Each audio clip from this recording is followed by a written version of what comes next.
All right, New York football, and this might be a therapy session.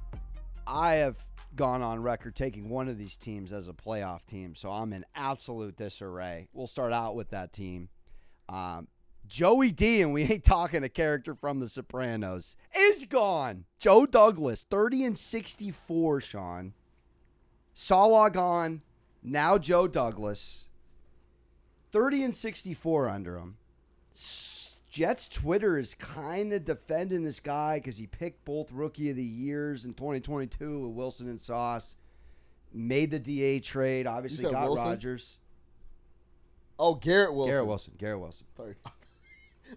Zach Wilson's face. Oh, no, not Zach Wilson. Okay, yeah, Garrett Wilson. Okay, yes. Did he deserve to get fired? Woody could be just pressing Dr. Evil buttons at this point. I mean, this is a locker room that's been gone. We know that they're obviously not well coached. Were they well managed? Did Douglas deserve to get the axe? You led the segment with 30-64. Yeah, 30-64. I mean, he's picked a lot of good guys. I am not going to say he deserved to get fired because there's a lot of stuff going on over there, but I can't get super angry that he was let go. I think it's also how you do things. It just seems like every week something happens. That's very parental. Johnson's just I didn't mind what you said. It's just how seriously you said. though. It's almost like I really believe he's just pressing Dr. Evil buttons. Yeah, he is. Someone has to pay for this loss. Joe Douglas, you're next. That's the type of thing. I think, and I've had this conversation multiple times, we get wrapped up in sports and how big a business it is. And I think a lot of big-time decisions are being made with billionaires sitting in their house eating breakfast. Like, I don't like that guy anymore. Or, I like that guy. Let's draft him.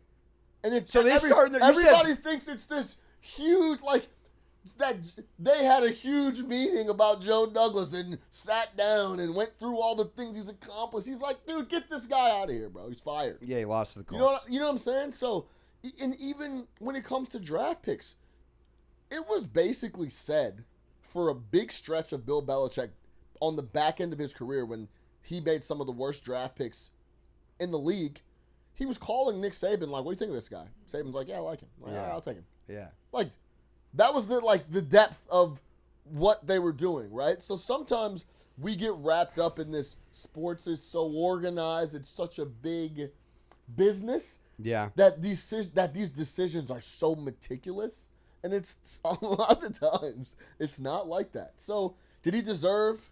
I also have here that he hired Nathaniel Hackett. He did. But the Nathaniel Hackett hire was to get Aaron Rodgers.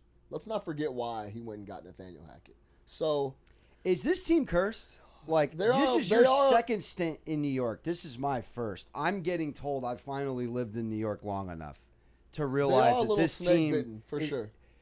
This is Rodgers' second worst touchdown rate of his career low quarterback rating, second lowest yards per game. He's the oldest player in the league coming off an Achilles, and his offensive coordinator doesn't know what he's doing. And Nathaniel Hackett, his buddy, who they then had to move off of. They fired the coach. I mean, it's just a lot of Hail Marys being thrown in the same season, and Woody Johnson is leading that. It just hasn't worked out. Can you take, this is an outrageous thought, can you take parts of the Giants personnel, including the coaching, if you combine both the teams, they wouldn't be very good. Dable coaching the Jets, they're not. Dable would probably do pretty good with Aaron Rodgers. I think Dable would do very well with Rodgers. The biggest issue with the Jets is they give up bundles of points now. They don't stop anybody. Well, this was finally a great offensive outing against the Colts, and then Anthony Richardson has his highest completion percentage of the career. That's what I'm saying. They don't stop anyone. If you would have told us in the beginning of the season the Jets would kick a field goal under 2 minutes left, and Anthony Richardson would need to score a touchdown on the road against the Jets defense to win the game, Vegas would have it at plus 650 before he did that. It was a laugher. He would never go down and score. They have been giving up points and yardage in bundles, bro. Is there a GM that comes to mind if you're gonna firing the coach in the middle of the season is already outrageous to begin with. It pretty much is waving the white flag. Go over the history of the last decade, but to fire the GM, yeah, just this is why. What could Larry David might get his wish and get to coach the Jets by December? Yeah. I mean, this is out of control. I'm just, in all seriousness, if you're gonna pack all these guys in, can you get ahead of the next GM? Do you have anyone you're thinking of? Is this a rush to just get Deion Sanders on board next year? Can you get in his ear, even if it's as a coach? Well, I mean, I think you're going too deep into it. I think it's just what you said. He's eating breakfast. I think he's eating breakfast and banging butt. I love that you said breakfast. So he's starting his morning before noon, deciding this guy's out. Picture this: the billionaire gets up, Mr. Deeds. He reads the newspaper. His team is getting destroyed in the paper. He's a Twitter guy, by the way. Woody's on Twitter. He's on Twitter. His team's getting destroyed. They're a laughingstock. He's been doing everything in his eyes. He's been doing everything in his power to get it right. I go get Aaron Rodgers. I go get Devontae Adams. I fire the coach. I replace the coach. We get the offensive coordinator swapped. Nothing is working. Joe Douglas was just the next guy. That's it. Odd pivot, but the McCaskies do the exact Costanza opposite. They keep everybody. Do you think if they had McCaskey patience over there in New York that this season would have gone better? If Salah stayed, I guess is what I'm saying. If you're going to move off the coach and the GM anyway, I don't care when it happens, to be completely honest. Let's get him out of the building now. So you think this was maybe appeasing the fans? On some level, he's trying to appease the fans? He's just pissed off. Get him out of there. This roster you put together is giving up points in bundles. Get Joe Douglas is done. Period. I think it's as simple as that. But what I'm getting at is if you're gonna move on anyway, I don't really care when it happens. So it's just. I guess before we get to the Daniel Jones demotion, our producer. The Bears are focused on saving face. Woody doesn't care about that. Let's get him out of my building. Let's get our producer, who's a season ticket holder, long time. Oh yeah, season thoughts ticket real holder. Quick. Your thoughts as a season ticket holder. Ben. Your thoughts on letting Douglas go in the middle of the season on a losing season at 32-1 to make the playoffs. Yeah. I mean, I'm going to speak from my dad, who's really the season ticket holder. Sure. He doesn't get it. And his response was, who's coming? Who's coming to this team that is going to want to deal with the mess, the ownership, the fan base? So it doesn't really do anything to the season ticket holder. It doesn't make you like, oh, at least they're getting ahead next year with the housekeeping. Well, they also can't really get ahead. They can't look at GM candidates until after the season's done. So this move really does nothing. Yeah, I mean, what could he do in the middle? We're week 11. What's he going to do? He can't make a trade. This is the roster he put together. He was just, here, I'm going to pay you. Get out of my building. That's the thought process. And as a season ticket holder, worst season you've ever seen, for unique reasons? I mean, this is pretty bad. I mean, we've seen some bad Jets seasons, but there's so much hype. From last season into this season, it's been... Death by hope. Yeah. Hope is a killer. They were the chalk to win the East. Weren't they ahead of the Bills? Yeah, I think the Bills were second to win the East. Yeah.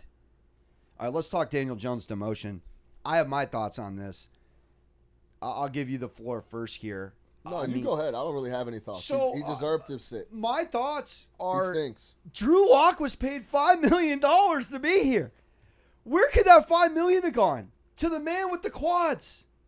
And we're sitting here, we're going to put in the kid making pizzas in the back, and I'm Italian. I'm still pissed about it. We're putting in DeVito, and literally, do you have at least a backup? Shane will be fired too, though. Hopefully. Shane made some good draft picks this year, unfortunately. I hope they clean house. I actually hope they keep Dable and they start over. I don't think Dable's a bad coach. I think I'll say this. I don't think Dable's a bad coach. Because don't you think the Jets have the personnel and they don't have the coaching? The Giants don't really have a ton. I mean, they've got a couple of pieces on defense. Obviously, Neighbors is a player. Tracy here to stay, I think. But this, to me, is not a lack of effort over there. I think Dable's doing his best to answer those questions after how many L's is it? I think it's 5. Is it 6? Daboll should have pushed to get his own quarterback after the first year. That's a good point. He never should have let them re-sign Daniel Jones. But Sean, I think the Maras run this team though. You see what Sean Payton's doing? It's a great point. Get Russell Wilson out of here at any cost. I don't think this is the owners, though. The Mars are stuck in literally before the iPhone. They're using a flip phone in a smartphone era. They will not deviate from the I formation Eli Manning model from literally when we played like the 4th Madden ever. Get with the times. I don't know if I agree with that because they did go get Dayball. That was one of the best hires they could have gotten. But then, to your excellent point, you don't go to him as a quarterback whisperer for his acumen. The biggest mistake, they made one mistake. It was extending Daniel Jones. Yeah, they paid the wrong guy. Once they extended Daniel Jones, it was all downhill after that. Guy beats freaking I Kirk Dom saw time, gets something. 4 years. Daniel Jones, 0-star high school guy, wasn't very good at Duke, had no business getting drafted where he got drafted. He had no business playing. He played like 90 games? He's always been bad. Where is Gettleman right now? On an island? And I do want to say this. I think it's a double-edged sword having the Hard Knocks preseason crew and the Hard Knocks crew, because you get a real idea of like how these guys work and process and chat. Joe Shane having that call to Barkley recorded and put out to national television audience. You can't come back from that. It's a really, really bad look. You can't come back from that. And it's one of those things where it's like, this guy, I don't trust that this guy could run my organization.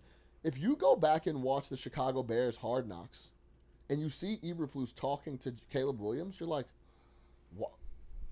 This guy doesn't know what he's talking about, or he doesn't know what he's doing.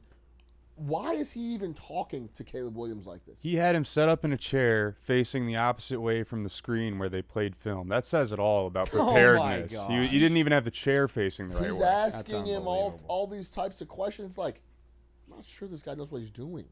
So, yeah, man, I mean, both teams. Would you want to see Drew Lock? Like, they're not playing him because they don't want to pay him the incentives, but you paid for him to be there. Why not give him an audition? They should have gave him an audition before the season started. But they paid Daniel Jones. He's a gunslinger from Mizzou that's got a real arm. I don't understand. Like, I hate to tap our guy again. He does have an arm. He's got an arm. He's fine. He does have the intelligence. He's I think it's the head. He's fine. He's a backup quarterback. Yeah, but knowing you have a backup is important in today's NFL. I.e., look at what a luxury for the Colts to go to the bullpen, reinstill Richardson's confidence, if that's such a thing. Teams that don't have backups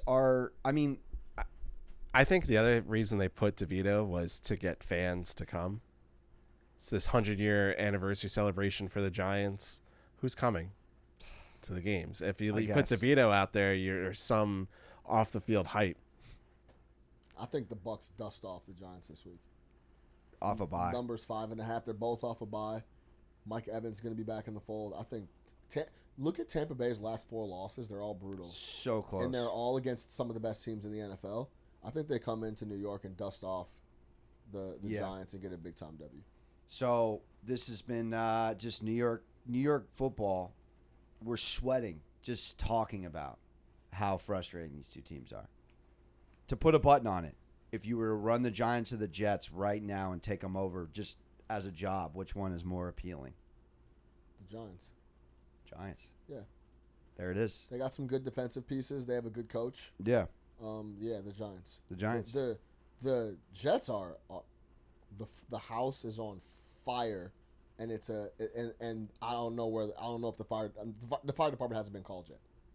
Mine would be the house is flooding and insurance doesn't cover under the house, which happened to our house. Yeah, I found that out. And you're broke. New York football in the blender. New York football in the blender at the Juice Bar.